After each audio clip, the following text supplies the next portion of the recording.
सभी research scholar, PG scholar और UG scholar को मेरा नमस्कार। हेलो दोस्तों, मैं हूं गौरव और आप सभी का स्वागत है एकेडमिक एक्सपर्ट गौरव चैनल पे। दोस्तों, आज से हम एक नई शुरुआत कर रहे हैं और यहाँ आप सभी को यूजीसी नेट जेआरएफ के पेपर 1 की प्रिपरेशन के लिए वो सारे कंटेंट मिलेंगे जिससे कि आप अच्छे तरीके से घर में बैठकर आसानी से लेकिन मेहनत के साथ तैयारी कर सकेंगे। और पेपर 1 में यूजीसी नेट जेआरएफ के पेपर 1 में आप आराम से 35 to 45 क्वेश्चंस को सही कर पाएंगे। तो बिना हम सभी अब समय गवाए आज के इस पहले वीडियो में सबसे पहले जो सिलेबस है उस पर बात करते हैं, उस पर डिस्कशन करते हैं और क्या हमें पढ़ना है, किस तरह पढ़ना है और कितना नंबर किस सेक्शन से आने की संभावना होती है और सिलेबस को किस तरह से देखना है उस पर हम बात करेंगे। तो चलिए दोस्तों, हम सभी अब देखना स्टार्ट करते हैं। ये देखिए ऑफिशियल सिलेबस है दोस्तों, ये है ना, ये ऑफिशियल सिलेबस है university grants commission net bureau, subject general paper on teaching and research aptitude. ठीक है, पेपर 1 कुछ यहाँ पे डिटेल है, आप इसको पढ़ सकते हैं। मेन ऑब्जेक्टिव है assess the teaching and research capabilities of the candidates. दोस्तों, हम दोनों मीडियम में, हिंदी और इंग्लिश दोनों मीडियम को लेकर चलेंगे। आपको दिखाने के लिए मैं इंग्लिश का यूज़ करूँगा क्योंकि ये इंग्लिश हमारे आगे एकेडमिक करियर के लिए काफ़ी ज़रूरी है। तो इससे आप इन वर्ड से हैबिचुअल हो पाएंगे, लेकिन बातें मैं हिंदी में करूँगा और आसानी से आप सभी को बताऊँगा। ठीक है, तो पहले पेपर का दोस्तों जो मेन मोटो होता है वो यही होता है कि टीचिंग के क्षेत्र में, यानी कि अध्यापन के क्षेत्र में, शिक्षण के क्षेत्र में आपको बेहतर बनाया जा सके, आपकी परख को देखा जा सके, आप कितने मैच्योर हैं, आप कितने जानकार हैं, कितने अच्छे तरीके से आप हर सिचुएशन को हैंडल करते हैं, वो देखा जाता है। साथ ही साथ रिसर्च के क्षेत्र में रिसर्च मेथोडोलॉजी को लेकर, रिसर्च टाइप्स को लेकर आपकी क्या समझ है वो देखा जाता है। ठीक है, फिर आपके सोचने समझने की क्षमता, जिसे आप कह सकते हैं लॉजिकल रीजनिंग के माध्यम से देखते हैं। मैथमेटिकल क्वेश्चंस के माध्यम से आपके कैलकुलेशंस को देखा जाता है। एनवायरनमेंट के प्रति आपकी क्या कह सकते हैं कि एक कॉन्सेप्ट है, उसे परखने की कोशिश की जाती है। चूँकि आप हायर एजुकेशन में अब एकेडमिक रूप से शिक्षा प्रदान करने का कार्य करेंगे या फिर शिक्षण जगत में किसी अन्य कार्य को करेंगे, तो उसको लेकर हायर एजुकेशन सिस्टम के बारे में क्वेश्चंस आते हैं। इस तरह से टोटल दोस्तों 10 चैप्टर्स होते हैं, जैसा कि आपको पता होगा। ठीक है, 10 चैप्टर में दोस्तों आपको 50 क्वेश्चन होते हैं, है ना। ये 50 क्वेश्चन में दोस्तों आपको पर क्वेश्चन जो होता है 2 मार्क्स का होता है, जिसमें आपको 100 मार्क्स की क्वेश्चंस होते हैं। ठीक है, अब इसमें दोस्तों आपको अगर 35 to 40 क्वेश्चंस सही होते हैं तो आप आसानी से जेआरएफ कर पाएंगे। नहीं तो अगर आप इतना नहीं अगर कर पा रहे हैं तो आप कोशिश कीजिए कि 25 to 35 करें, ताकि आप नेट आसानी से हो सके। ठीक है, इसमें भी आप जेआरएफ हो सकते हैं अगर आप अपना पेपर 2 अच्छा करते हैं तो। सबसे पहला जो चैप्टर है दोस्तों वो है टीचिंग एप्टीट्यूड। ठीक है, टीचिंग एप्टीट्यूड्स में दोस्तों टीचिंग से लेकर, है ना, लेवल्स ऑफ टीचिंग। ठीक है, जैसे यहाँ देखिए लेवल्स ऑफ टीचिंग है, इसमें मेमोरी, अंडरस्टैंडिंग, रिफ्लेक्टिव हम ये पढ़ेंगे। कैरेक्टरिस्टिक्स क्या है, ठीक है, लर्नर्स कैरेक्टरिस्टिक्स क्या है, जो अध्ययन करेगा आपके पास जो व्यक्ति होगा उसके क्या क्या गुण होंगे। ठीक है, फिर यहाँ पर युवा अवस्था में, किशोरावस्था में, है ना, academic, social, emotional and cognitive जो स्टेटस है, कैरेक्टरिस्टिक्स है लर्नर का, वो पढ़ेंगे। डिफरेंस इंडिविजुअल में पढ़ेंगे, ठीक है। तो इस तरह से हम टीचिंग एप्टीट्यूड में और भी factors affecting teaching related to teacher, जो फैक्टर्स होते हैं, ठीक है, टीचर को लेकर, जैसे लर्नर, सपोर्ट मटेरियल क्या क्या, आजकल आईसीटी आ गया है तो उसके लेकर क्या क्या चीज़ें हैं, ठीक है, ओके। इंस्ट्रक्शनल फैसिलिटीज़ क्या क्या होते हैं, जैसे मान लीजिए हम टीचिंग में या फिर हम किसी भी इंस्टीट्यूशन की बात करें तो वहाँ पर बोलने से काम नहीं चलता, हर कुछ लिखे हुए मैटर में चलता है, वो भी फॉर्मल वे में, जिसे आप नोटिस कहते हैं, है ना। जैसे किसी का एडमिशन होता है तो कॉल लेटर आता है, किसी का नियुक्ति होता है, वैकेंसी आता है तो उसको ज्वाइनिंग लेटर दिया जाता है, ठीक है। तो ये हुआ instructional facilities, learning environment, institution. Methods of teaching in institution of higher education, है ना। टीचर सेंटर्ड से लेकर लर्नर सेंटर्ड, दोनों तरीके का, एक टीचर सेंटर्ड होता है, एक लर्नर सेंटर्ड होता है। अब और अगर आगे चलेंगे तो आजकल आईसीटी सेंटर्ड भी हो गया है, ट्रेडिशनल मेथड्स भी हैं, ठीक है, वो भी हम पढ़ेंगे। टोटल दोस्तों 10 चैप्टर्स है और सभी से कहा जाता है कि 5-5 क्वेश्चंस आते हैं, लेकिन ये अक्सर होता नहीं है, ठीक है। जो दूसरा है दोस्तों वो है रिसर्च एप्टीट्यूड। यहाँ पर आपको रिसर्च मीनिंग, ठीक है, types and characteristics, positivism and post positivistic approach to research पढ़ेंगे। मेथड्स ऑफ रिसर्च जो experimental, descriptive, historical, qualitative and qualitative पढ़ेंगे। स्टेप्स ऑफ रिसर्च क्या होते हैं वो यहाँ पर पढ़ा जाएगा।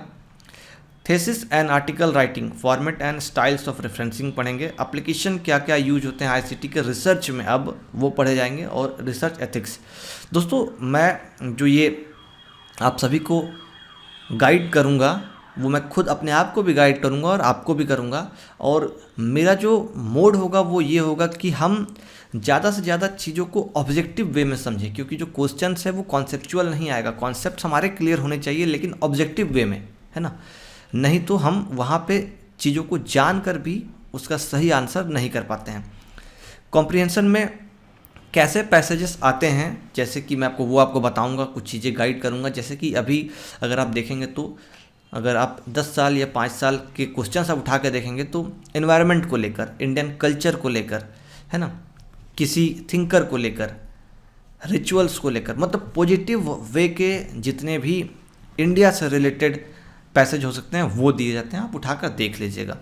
कम्युनिकेशन में दोस्तों हमारा जो मैं आपसे बात कर रहा हूँ, ये जो संचार है, इसके मीनिंग, टाइप्स, ठीक है, characteristics, effective communication, verbal and non verbal, intercultural and group communication, classroom communication, क्या क्या बैरियर्स है, क्या क्या बाधाएं आती है। जैसे कि अभी यहाँ लाइट चला जाए तो ये लाइट कम हो जाएगा तो खत्म, माइक में से आवाज़ आना बंद हो जाए तो ये बैरियर्स है, ठीक है ना। Mass media and society. फिर उसके बाद है मैथमेटिकल रीजनिंग एंड एप्टीट्यूड, ठीक है। टाइप्स ऑफ रीजनिंग, ये सिर्फ पढ़ने के लिए है, हमारे कॉन्सेप्ट के लिए, इस पर क्वेश्चन नहीं। क्वेश्चन मैथमेटिकल रीजनिंग में सिंपल है, नंबर सीरीज पे आते हैं, लेटर सीरीज पे आते हैं, कोड्स एंड रिलेशनशिप पे आते हैं, जिसे परिवार संबंध कहते हैं। मैथमेटिकल एप्टीट्यूड में fraction, time and distance, ratio, proportion, percentage, profit and loss, interest and discounting and averages, इस पर क्वेश्चन होते हैं। फिर है लॉजिकल रीजनिंग। लॉजिकल रीजनिंग में दोस्तों आपको आर्ग्यूमेंट्स को समझना होगा, ठीक है। जैसे 2 स्टेटमेंट दिया जा रहा है तो वो स्टेटमेंट को आपको समझना है ना, इन सब चीज़ों को आपको देखना पड़ेगा। अब यहाँ पे आप देखेंगे क्वेश्चन जो होते हैं वेन डायग्राम पे आपको मिलेंगे, सिंपल, मल्टीपल, एस्टेब्लिशिंग में, ठीक है। इंडियन लॉजिक पे आपको कभी कभी मिल जाएगा, इसके प्रमानास, प्रत्यक्षा, अनुमाना, उपमाना, शब्द, अर्थपति एंड अनुपलब्धि, इस पर मिलेंगे। स्ट्रक्चर एंड काइंड्स ऑफ अनुमाना, इन सब पे क्वेश्चंस होते हैं लेकिन बहुत कम। इन जो क्वेश्चन आपको बनेगा ये वेन डायग्राम है, ये वैल्यूएट करने के लिए रहेगा। फिर आपको इंडक्टिव डिडक्टिव में आपको 2 स्टेटमेंट्स दे दिए जाएंगे, उस पर रहेगा, 3 स्टेटमेंट दे दिए जाएंगे, उस पर रहेगा, सही गलत पूछा जाएगा, ठीक है। फिर है डाटा इंटरप्रिटेशन। अब जो आपने मैथमेटिकल वाले सेक्शन में यहाँ जो आप पढ़ाई करेंगे, यहाँ जो आप कॉन्सेप्ट क्लियर करेंगे अपना मैथमेटिकल रीजनिंग एंड एप्टीट्यूड में, इसी से क्वेश्चन बनता है दोस्तों डाटा इंटरप्रिटेशन में। कई लोगों का होता है, इंक्लूडिंग मी आल्सो, जिनका मैथमेटिकल से थोड़ा ज़्यादा अच्छा नाता नहीं होता है। तो इसके लिए क्या करना है उस पर भी हम जब इस चैप्टर को देखेंगे तो उस पर मैं बात करूँगा, ठीक है। आप मैथमेटिकल रीजनिंग में जो चीज़ें करेंगे वही यहाँ पे आएगा, उसी के बेस पे ग्राफ दे दिया जाता है, चार्ट दे दिया जाएगा, टेबल दे दिया जाएगा, उसी पे 5 क्वेश्चंस होंगे। फॉर एग्जांपल आपको दे देगा कि एक यूनिवर्सिटी है, वहाँ पर 5 साल में इतने बच्चे पास हुए ये सब्जेक्ट में, तो 1 साल का एवरेज निकालिए, ऐसे ऐसे करके दिया जाएगा, ठीक है। ये देखिए दिया ना, graphical representation, data interpretation, data and governance, sources acquisition and classification of data, ठीक है। फिर है information and communication technology ICT। ये एक ऐसा टॉपिक है जिससे आप 5 के 5 नंबर ले सकते हैं, ठीक है। एक ये, दूसरा आपको जो मैंने अभी बताया कम्युनिकेशन से आप 5 के 5 ले सकते हैं। लॉजिकल रीजनिंग से थोड़ा सा अगर 19-20 होता है तो 5 के 5 नहीं आते हैं, नहीं तो आसानी से आप ले सकते हैं, ठीक है। फिर कंप्रीहेंशन से आप 5 के 5 ले सकते हैं। रिसर्च एप्टीट्यूड से थोड़ा सा मिस होता है कभी कभार, वहीं टीचिंग एप्टीट्यूड से आप ले सकते हैं। मैथमेटिकल से गारंटी नहीं कर सकता हूँ कि 5 5 मिल ही जाएगा आपको। लॉजिकल रीजनिंग में भी कभी कभार घुमा दिया जाता है तो कन्फ्यूजन होते हैं, लेकिन फिर भी ये दोनों 5-5 में से आप 4 या 3 नंबर आप ले सकते हैं, ठीक है। तो ICT से क्यों मैं कह रहा हूँ, देखिए इसमें सिंपल सी चीज़ें जो हम पढ़ रहे हैं, कंप्यूटर से रिलेटेड चीज़ें, वो आपको यहाँ पे पूछा जाएगा, है ना। ICT general abbreviations and technology, जैसे कि आपसे ICT का ही फुल फॉर्म पूछ लेगा, ठीक है। तो इसका फुल फॉर्म में कभी कभार लोग फंस जाते हैं। बेसिक्स ऑफ इंटरनेट क्या है, इंटरनेट क्या है, email, audio and video conferencing. ये digital initiatives in higher education क्या क्या है, जैसे कि प्रोजेक्टर्स आ गए हैं, स्मार्ट बोर्ड्स आ गए हैं, और भी इस तरह कई सारी चीज़ें हैं। जब हम इस पर बात करेंगे तो डिटेल में हम हर टॉपिक पे बात करेंगे। ICT एंड गवर्नेंस में कैसे कनेक्शन अभी हुआ है उस पर बात करेंगे, ठीक है। People, environment, development and environment, इस पे भी 5 में 5 क्वेश्चन सही होने की संभावना नहीं होती है। कारण इसका ये है क्योंकि ब्रॉड टर्म है।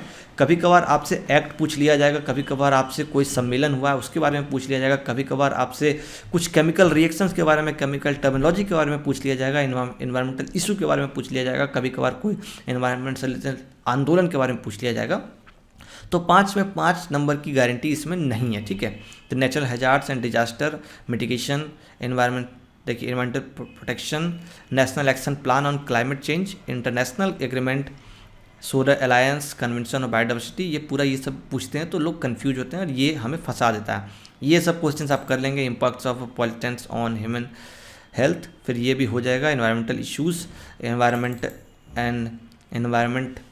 एंड एनवायरमेंट इंटरेक्शन, ये भी हो जाएगा, ठीक है। अब उसके बाद दोस्तों आता है यहाँ पे हायर एजुकेशन सिस्टम।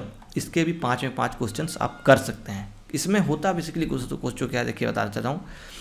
इंस्टीट्यूशन से रिलेटेड चीज़ें पूछ लेगा। एकेडमिक काउंसिल क्या है, वाइस चांसलर के क्या दायित्व होते हैं, रजिस्ट्रार क्या करता है, नियुक्तियाँ कैसे होती है, रजिस्ट्रार के क्या क्या पावर होते हैं, ठीक है।